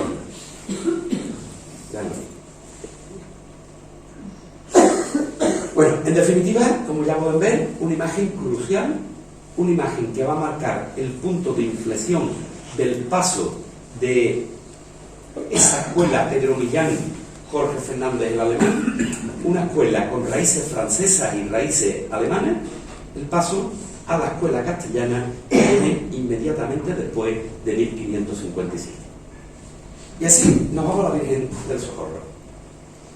Acabamos con ella, dijimos que íbamos a hablar de las dos imágenes, y yo les tengo que decir que no puedo decirlo al autor. Lo siento, no lo sé. Pero vamos a analizarlo. He leído muchos textos, sí, principios del siglo XVI. No, rotundamente no. Miren ustedes, sigo insistiendo, los cofrades lo hacen con mucho cariño, pero no, exagerar la fecha no nos lleva a nada. ¿Tenemos imágenes de principios del siglo XVI? Sí, las tenemos. Por ejemplo, la Virgen de la Viga del retablo mayor de la Catedral de Sevilla, la piedad que está arriba, que se llama Virgen de la Quinta Angustia. No lo entiendo. Como en una catedral a la Sexta Angustia se le puede llamar Quinta Angustia. Si fuese una capilla sí lo entendería, el cofrade se ha confundido, le ha puesto otro nombre, pero en una catedral no. Miren ustedes, la Quinta Angustia es la Virgen al pie de la cruz, la Sexta Angustia es la Virgen con su hijo en brazos, y esta es una piedad, una Virgen con su hijo en brazos. No puede ser Quinta Angustia, porque le ponen ese nombre. No lo entiendo, de verdad, pero bueno, son cosas que pasan. Tenemos la imagen, los rasgos son otros. ¿Tenemos más imágenes andaluzas de principios del XVI? Sí, de finales del XV. Hay una preciosa en Carmona. Antes de entrar a la sacristía, hay un crucificado de Lorenzo Mercadante de Bretaña y una Virgen y un San Juan. El San Juan tengo mis dudas por la cronología. La Virgen es del mismo autor que el Cristo. Son rasgos amplios, muy grandes, nada personalizados. Porque la mentalidad es que nadie es como María, simplemente porque María es la mejor de los mortales. Miren ustedes, si Antonio Llanes retrata a Isabel de Salcedo, su esposa, para ser varias vírgenes en Sevilla, si Sebastián Santos retrata a una sobrina para ser varias vírgenes en Sevilla, y así sucesivamente en los escritores del siglo XX, eso se permite porque estamos en el siglo XX, que hay otra mentalidad. En el siglo XVI no se permite retratar a ninguna chica conocida. A principios del XVII sí, Velázquez ya lo hace. Ya pone a su hija, de Virgen María, y a su nieto, de Niño Jesús. Pero en el siglo XV, no. Y además, a finales del siglo XV, ha surgido eso tan temible que es la Inquisición. Así que por nada del mundo, Torrellano muere en la cárcel de la Inquisición, escultor. Este fue por otro motivo. Porque él hizo una escultura de la Virgen lo mismo que a Miguel Ángel. Darle fuerte y romperla. Pedro Torrellano que le pegó el puñetazo a Miguel Ángel. Bueno, pues, no. Tenemos los rasgos. Y esta Virgen del Socorro de Jerez no es de principios del XVI, mucho menos de finales del XIII. Como saben, procede del convento San Agustín, hubo un depósito legal en 1919 y tiene manos modernas, de Pinto Berraquero del año 1931. Luego las manos no nos sirven para analizar. Cuando las imágenes conservan las manos originales, las manos de principios del XV son todas de tenedor, así, con los dedos paralelos y un poquito doblados, con la forma de un tenedor. Si se mueven, ya no son de principio del... Luego, identificar unas manos de tenedor nos ayuda a identificar una imagen original de esa fecha. Pero claro, si son del 71 no lo tenemos. Otra cosa, es una imagen de gloria reformada. Bueno, eso se le ha dicho a 2000 imágenes, incluso a la Virgen de la Esperanza, a la Macarena, que sabemos que es un modelo de Pedro Roldán. Por favor, coinciden el 100% de los historiadores del arte en que la Virgen de la Esperanza es un modelo de Pedro Roldán. No que la haya hecho Pedro Roldán. Ojo, son dos cosas distintas. Sin embargo, hay muchos cofrades, muchos aficionados, incluso profesionales, pero no historiadores del arte, como grandes escultores, que dicen que la hizo Juan de Mesa, que Ita del Castillo, que irán otros autores. Pero insisto, los historiadores del arte al 100% están seguros que el modelo es de Pedro Roldán. Lo estamos porque conocemos las cartas del provisor del Palacio. La Virgen tiene que ser siempre la misma. En cada época, Palacio aprueba un modelo. Y ese modelo lo tienen que representar todos los escultores. El modelo de la segunda mitad del 17 es el modelo que le contratan a Pedro Roldán. Claro, cada uno lo hace a su manera. Y ya parecen distintas. Pero los rasgos de partida son los mismos. A ver, es como si a mí me retrata el caballero, el caballero y el caballero. Pero los tres tienen técnicas distintas. Salen tres esculturas muy distintas. Pero en todas soy yo. Algo habrá que recuerda a mí. Si no recuerdan nada, habéis fracasado como escultores, indudablemente. Y estos no fracasaban, si no, no les contrataban las imágenes. Luego tenemos que localizar el modelo, de qué época es. Y aquí es donde vienen las dificultades. A ver si nos acercamos un poquito. En esta está la Virgen muy tapada. Cuanto más tapada, menos veo. Si además tenemos en cuenta que las policromías de casi todas estas imágenes están retocadas, a ver, yo ya voy a decir que a falta de radiografía y a falta de un tag que yo no he podido consultar, no digo que no existan, yo a simple vista diría que esta imagen está hecha de una vez, que no la reforma de ninguna, que es una imagen hecha por un escultor con un modelo claro como Dolorosa. ¿Por qué? Pues muy sencillo, porque ya está trabajada del natural. Y del natural, mírenme a mí, por favor. Si ponemos una cara doblada y es del natural, no me invento nada. Ustedes vayan a poner lo que estáis viendo. Lo que estáis viendo es esto contraído y esto estirado. Esto caído, está para acá, y esto hundido para acá. Levemente, pero existe, pasa así. Y además, como veis cónicamente invertido, este ojo se va respecto de este. Bueno, pues, ¿esto qué quiere decir? Quiere decir que una imagen reformada, una imagen de la Virgen con el niño, una imagen de gloria, la que sea, jamás está en actitud de llorar. Está hacia arriba, siempre. Si está hacia arriba, como son naturalistas, esto está estirado. Si lo pongo para abajo, esto estaría estirado abajo. ¿Se dan cuenta de lo que quiero decir? Si yo cojo la cabeza de un nazareno, que está vivo y cargando, y le pongo la cabeza a un crucificado que está muerto y caído, estos músculos están cargando, no van a encajar. Luego, si fuese de gloria, se notaría. Yo lo niego rotundamente, pero insisto, habría que hacer análisis, claro, porque ahora mismo hay una retalla tan brutal que ha cambiado todo esto que yo digo. Si hubiese una retalla tan brutal, no tendrían ustedes una imagen tan pura de volúmenes como esta y de tanto nivel artístico como esta. Es una imagen de primerísimo nivel también. Y eso en una retalla, perdónenme, pero no. Luego vamos a analizarla y vamos a ver. Miren, así como la vemos nosotros, y los ojos engañan. Por eso decimos tantas veces que los especialistas tienen que ver las imágenes en las condiciones necesarias, que no son las mismas que hay para resaltar. ¿Por qué? Porque aquí no ven ustedes lo que yo les voy a ofrecer ahora, con una fotografía distinta. Sí tenemos una cuestión importante. Las imágenes del siglo XVI, vamos a partir que sea del XVI. Siempre avanzado, nunca al principio. Muy posterior al Cristo. Las imágenes del XVI, todas, siguen un modelo físico para la Virgen, el que aprueba el profesor de Palacio, tiene que ser de una mujer muy bella, porque es la madre de Dios, no es Dios, pero su padre, y es el primer tabernáculo del cuerpo de Cristo en la tierra. Por eso lo van a poner bajo palio. Luego, no es una imagen cualquiera. Luego ellos eligen el ideal de belleza del XVI. No el mismo el ideal de belleza de mi abuelo. Cuando se fijaba en una chica, yo me daba cuenta, y yo decía, hay que ver mi abuelo. Porque le gustaba un tipo de chica, y a los jóvenes de la época nos gustaba otro tipo de chica. Claro, mi abuelo no comprendía lo que nos gustaba a nosotros. Nosotros no comprendíamos, pero eso ha sido siempre así. Luego, ¿qué quiero decir con esto? Quiero decir que el modelo del siglo XVI es cara redonda, redondeada. La Virgen tiene cierta tendencia a la cara redondeada. Lo que pasa es que el tocado no lo tapa. Segundo, tiene frente ancha, siempre la frente muy despegada. En el siglo XVI no puedo venir el pelo aquí. Porque el pelo se considera, y se sigue considerando, erótico. ¿Por qué se creen ustedes que a muchas mujeres le tapan la cabeza? Sí, lo dirá la religión, lo dirá lo que quiera, pero es por un problema de erotismo. ¿Os recordáis las películas de Hollywood? La antigua. Acaba la película donde todavía no aparece ni un besito, acaba la película, el chico se pone interesante, la chica se suelta el pelo, se apaga la tele, pone fin, pero todos sabemos lo que va a pasar. O el dicho, no, María, la hija de la vecina del quinto, se ha cortado el pelo. Son refranes populares. Sí, el pelo es algo sensual, que en el siglo XVI, nosotros hoy día no, nosotros ya vemos a una chica con el pelo y no decimos, uy, el erotismo, tal, no, pero en aquella época sí. Entonces, verse nunca, por lo tanto, frente muy alta, muy despegada, aunque le tallen parte del pelo.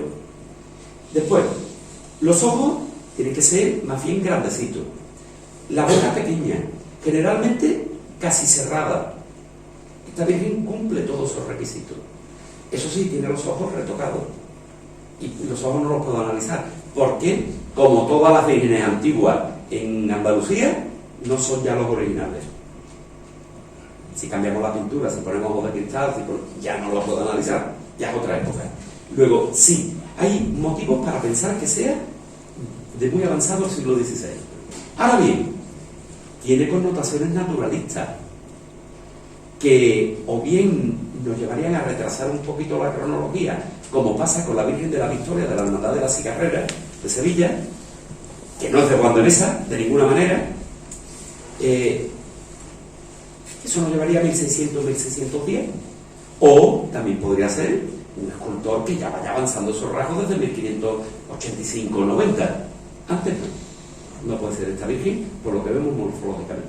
Y nos falta un dato, que a lo mejor alguna señora presente puede decirnos después. Si yo la viera desnuda y le viera la cabeza, sabría si tiene una cabeza del siglo XVI. Porque ¿cómo son las cabezas del siglo XVI?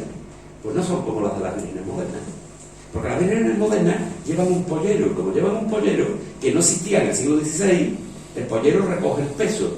Entonces, las cabezas de todas las vírgenes del siglo XX que yo he nombrado antes son como las de ustedes, normales.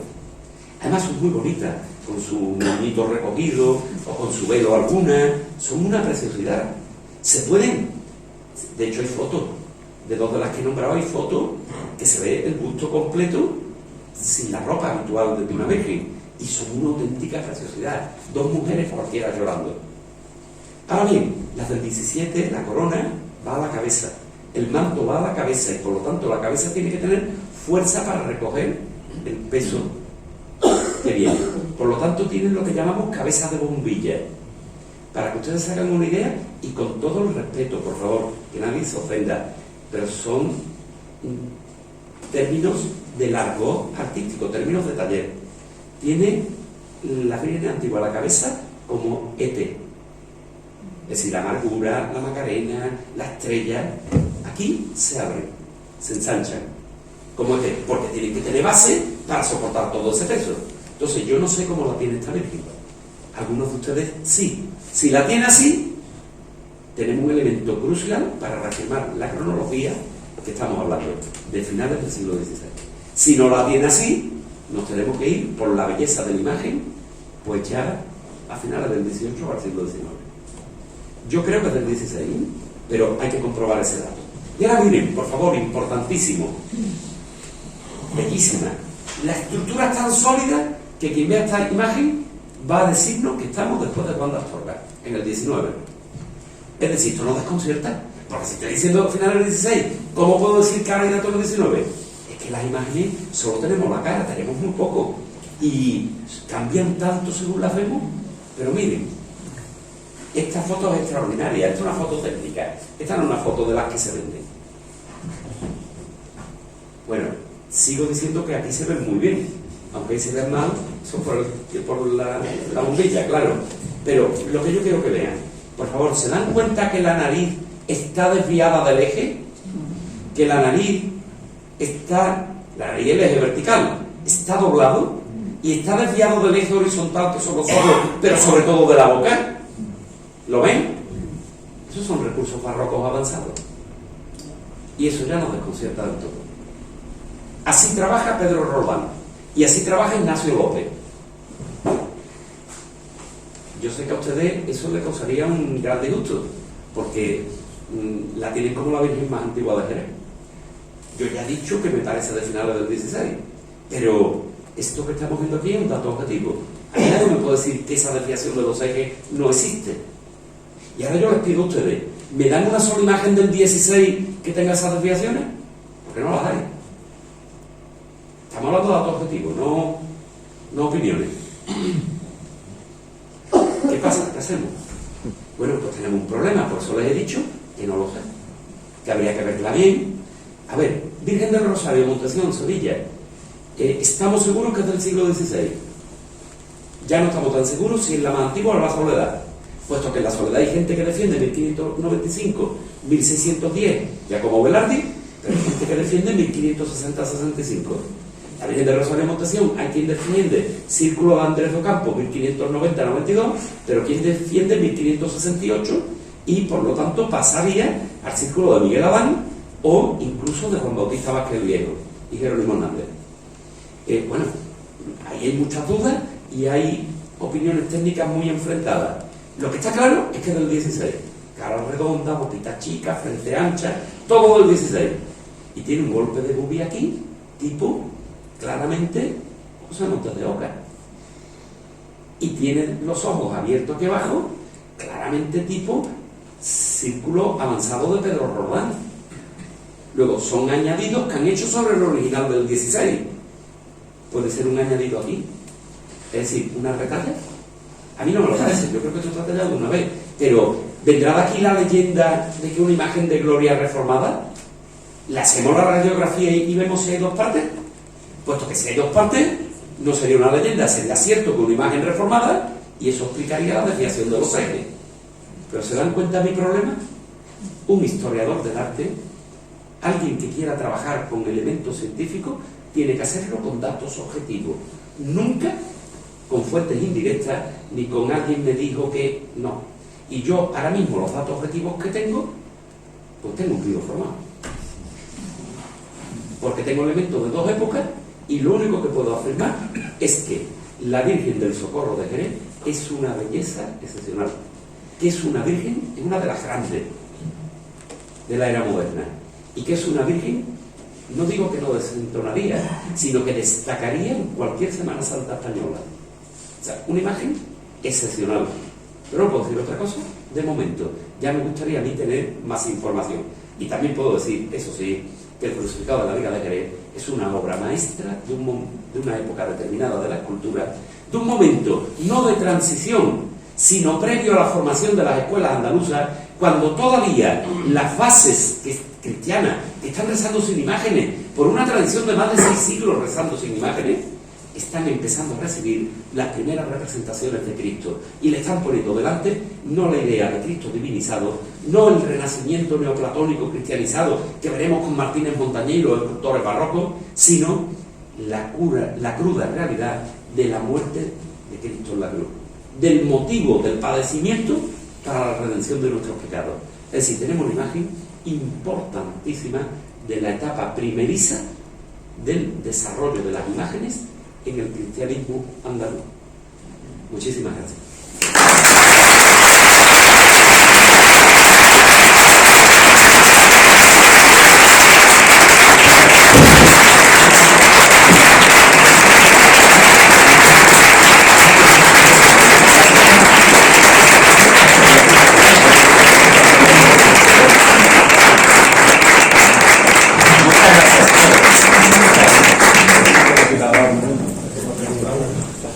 Bueno, sí, por favor, lo dijimos. Si alguien quiere preguntar algo, y yo puedo responder con mucho gusto.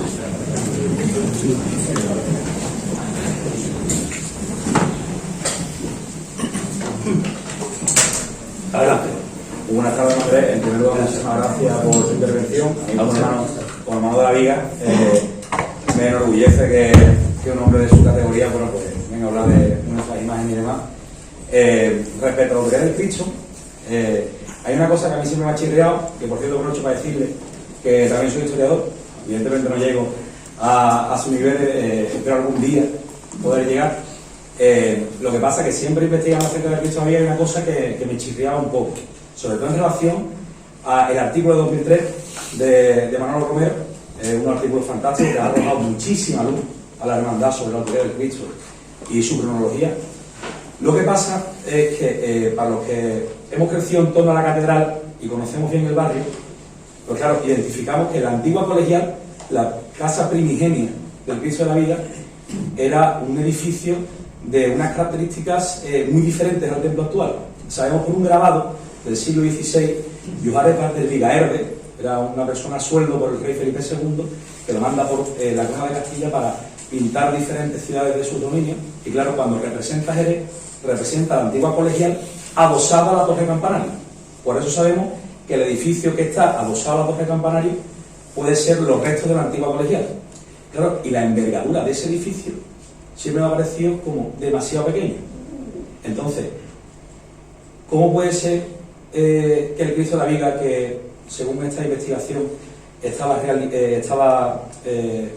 encargado a Francisco de Heredia para rematar una reja de una familia, los Pérez de Gallego, que seguramente sería una familia que tendría un patronato de una capilla de esa antigua colegial.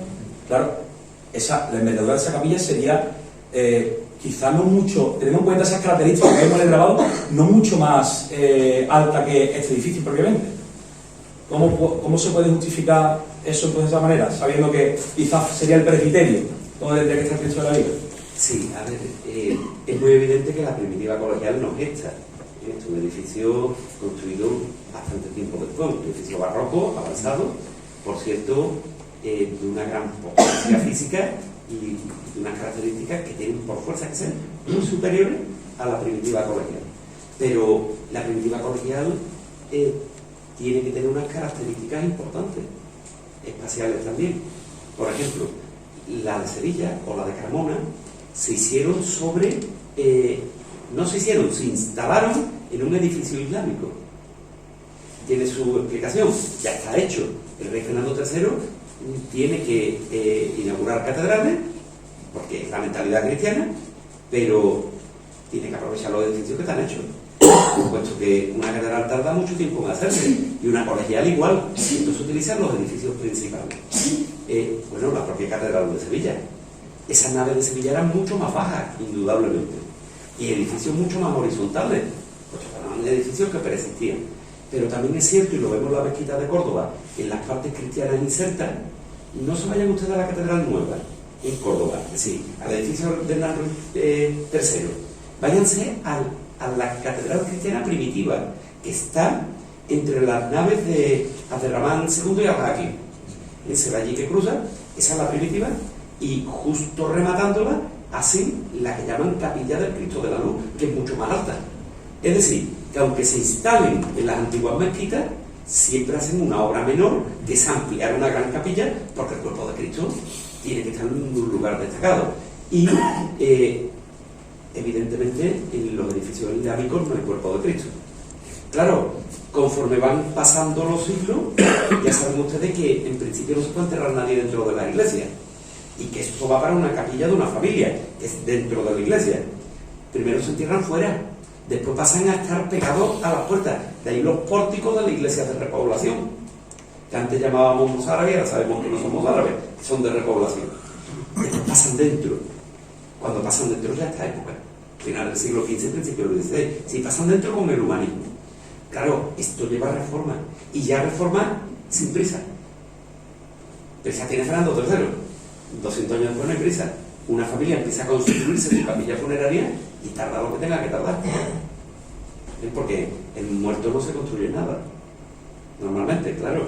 Y luego, la familia ya sea, a ver, murió mi abuelo. Mi abuela, sin decirle nada a nadie, cogió un dinero, se fue al cementerio, compró un terreno, hizo un sepulcro, para el abuelo y para mí, para ella, quiero decir. Para el día que yo falte. Y se lo manda a hacer, pero todo eso es un proceso y un tiempo, y le tienen que hacer, y le tienen que, pues la iglesia, bueno, cuando se enterraron la iglesia, se hacían sus capillas y se levantaban. Aquí la anomalía que hay no es por el espacio, es porque haya rejas y vigas. Eso es anormal. Pero es que hay también otro artículo que lo firma Pablo Pomar en el libro Limes Fidei de la exposición que se hizo a la Catedral de Jerez con motivo del 750 aniversario, que sitúa al Cristo de la Viga en la nave del presbiterio. Sí. A ver, no en la capilla de los si conocéis a Pablo Pomar le mandáis un abrazo a mi parte, fue compañero mío de estudio, y después fue un año compañero mío en la Universidad de Sevilla. Un año o dos, no me acuerdo. En Cádiz, de profesor en Cádiz. Es un señor que trabaja muy serio, muy bien. Sí, pero es que las imágenes se cambian también de sitio. Las vigas se cambian de sitio. Todo eso puede ser cierto, lo que exponen todos ellos, pero no cambia nada del contrato. Yo para cambiar el contrato tengo que tener algún elemento de juicio. Por ejemplo, imagínense que identificamos un rasgo morfológico, no formal, porque los formales se imitan, los morfológicos no. Encontramos un rasgo morfológico de otro escultor. Entonces ya te digo, un momento, ¿esto tendrá esta firma? Te lo voy a decir muy claro, mira. Firma Felipe de Rivas, Taller de los Rivas, Monasterio de la Encarnación de Sevilla, retablo mayor. Y yo te digo que lo ha hecho Pedro Roldán.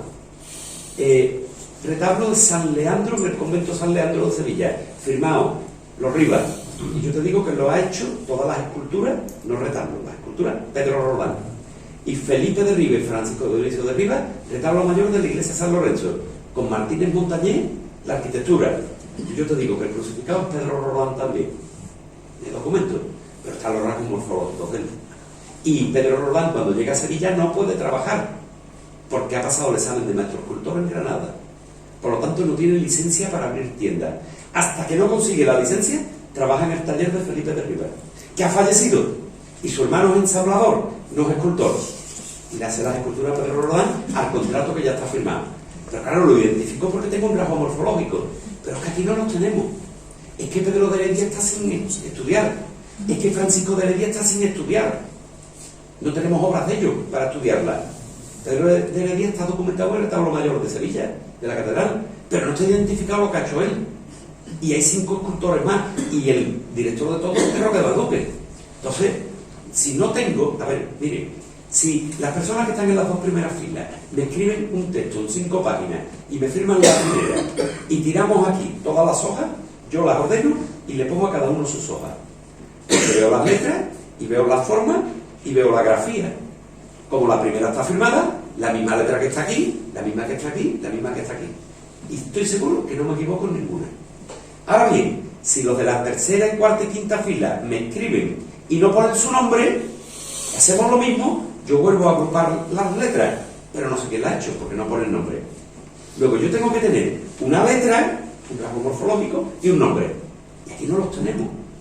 Entonces todo eso da para pensar, da para indagar, da para seguir investigando, por eso es tan apasionante nuestro mundo, y por eso hay que dejar abiertas las cuestiones.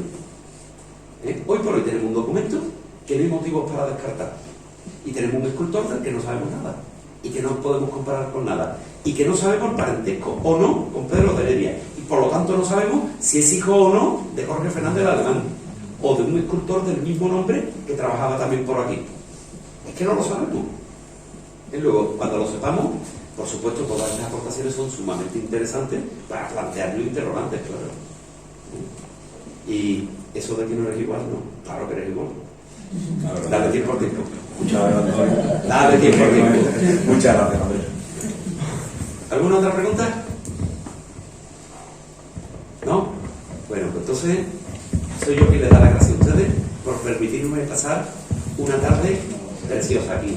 Muchas gracias.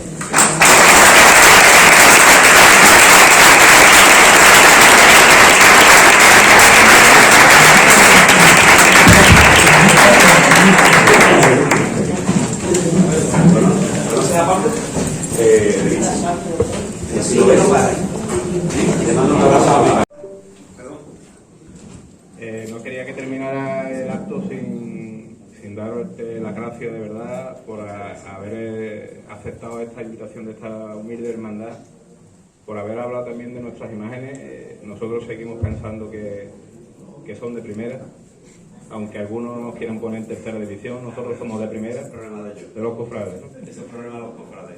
Nosotros seguimos pensando que tenemos las imágenes de nuestra hermandad y son, como usted bien ha dicho, de primera, ¿vale?